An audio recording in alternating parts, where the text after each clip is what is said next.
I'm your host, Annie Bowles, and this is News du Jour.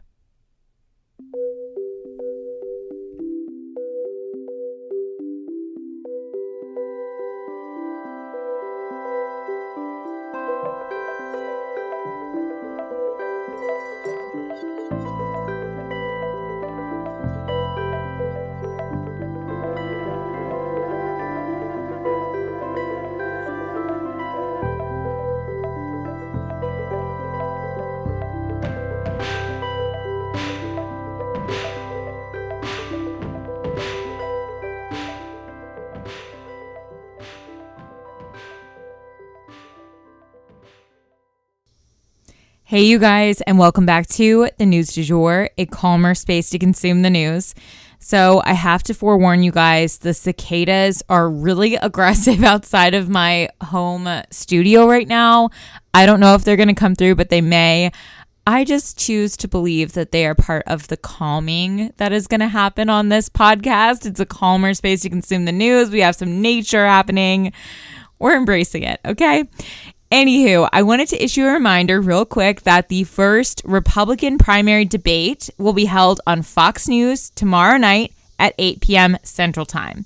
I will definitely be tuning in and breaking it all down for you guys. So if debates aren't for you, do not worry. I will make sure you get the gist and any juicy details. Today is a pretty brief day when it comes to the news, but I'm going to go ahead and jump into a couple stories for you guys that are interesting or things you need to know. Let's get into it. So first up, I wanted to give you guys an update on Hilary, of course, the storm. First and foremost, there was a 5.1 level earthquake that also hit during this storm. And this is a thing, you guys. Hurricanes are known to cause earthquakes. And with that fault line running right under California, it kind of makes sense that this earthquake happened. People have deemed it hurriquake, though, which I gotta say is iconic.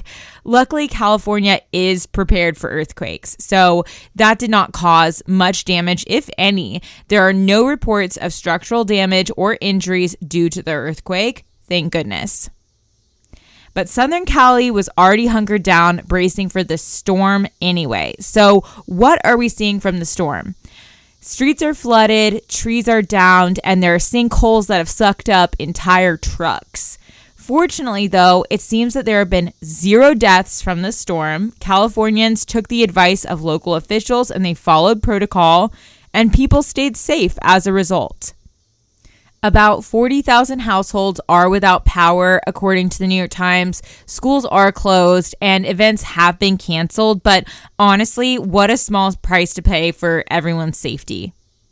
What's more, they were able to capture a lot of these rains and put that water to use in the water supply. So that is also fantastic news for what used to be a very dry area of the country.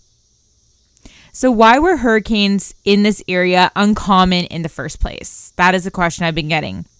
Well, if you've ever tried to take a dip in the Pacific Ocean, you'll know the water is fucking cold there. And like we talked about yesterday, warm waters are crack to hurricanes. Cold water is, well, like cold water. It puts them out. And this storm is being downgraded, or having been downgraded to a tropical storm, may have had something to do with that cold current that runs along the Pacific coast. Basically, that cold water may have slowed things down. But because we know that our planet is warming and our oceans are therefore warming, this means that we may begin to see these types of weather events along California's coast more often. And if Cali continues to react the way that they did, hopefully everyone will continue to stay safe. And for our next story today, Mike Pence continues to stand up to President Trump. So Donald Trump's attorneys may have been building a case that he had actually declassified all of the documents he had in his possession at Mar-a-Lago.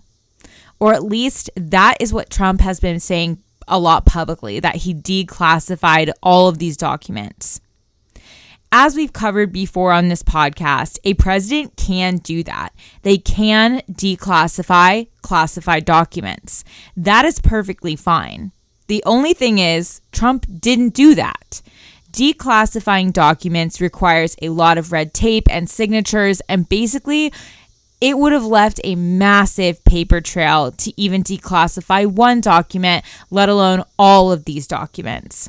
There is no evidence that Trump declassified the documents that he had in his possession, and now Pence is weighing in on the matter. As someone who was actually there working closely with Trump in his White House, Pence would likely have gotten wind of a massive effort to declassify a bunch of documents. And he said publicly on Sunday that he knew nothing about such an effort. This would seem to undercut the former president's potential defense in court, or at least undercut what he has been saying publicly.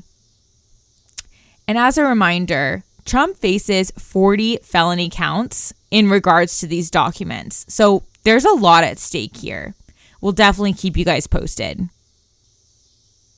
On the topic of Trump's legal issues, though, Trump had a bond set at $200,000 by a judge in Georgia. As a part of this deal, Trump cannot communicate with any of his co-defendants, which, as a reminder, there are 17, and he cannot make, quote, direct or indirect threats of any nature against the community, end quote. The judge even specifically mentioned social media because obviously this has already been an issue for Trump in some of his other court cases. And he's already been posting slanderous things about Fani T. Willis, the woman bringing these charges against him in Georgia. But again, this is par for the course with Trump. The one person I'm a little bit more worried about, though, is Rudy Giuliani. He, like we talked about last week, is running out of money, and he will likely be required to pay a similar bond to Trump's. But he has, even though he has to put up only 10% of the cash, it may be difficult given the financial situation that he's in with all of these big payments looming. He doesn't have a big fan base to send him cash the way Trump does. So this could end up being a very serious situation for him.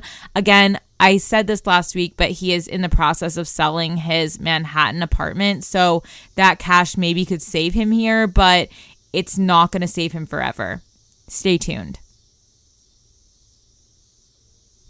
And for our final story today, we are headed back in time for an archaeological story. You guys know that I live for an archaeological find, and I felt like this slow news day was a perfect time to tell you guys about a new exciting discovery within an old case. So frozen human remains were found by hikers in the Austrian Alps back in 1991. The historians have been fascinated with this deceased man ever since. Who was he? How did he end up way up in the Alps? And what happened to him? His remains are now in Bolzano, Italy, in a museum, where they have extracted some of his DNA, and new secrets were revealed about this mummified man. He had been dead for approximately 5,300 years. He had dark skin and dark eyes, and he was likely bald. For so long, it was assumed that he was a white man, and sort of pictures that have been painted of him showed him with a full head of hair and a full beard, when this was definitely not the case. That said, it doesn't mean that he wasn't European.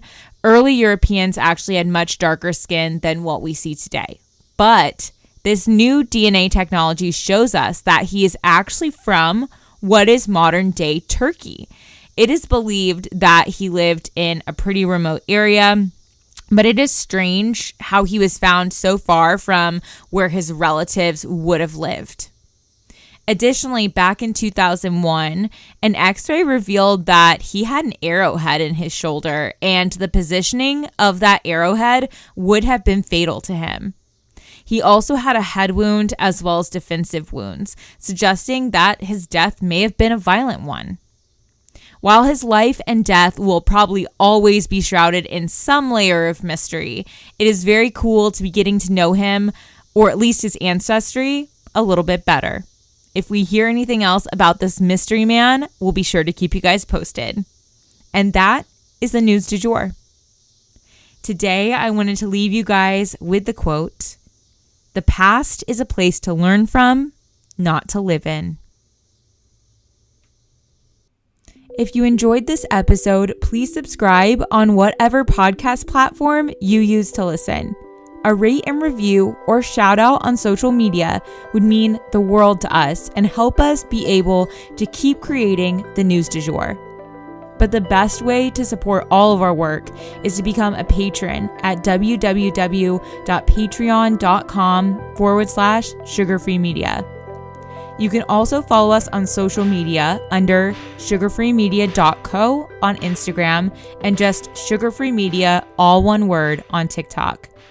Any little noises you may hear in the background are my rescue pup. He has a little separation anxiety and always records with me. We appreciate you listening and look forward to telling you about the news again next time on News du Jour. Broadcasting from Oklahoma.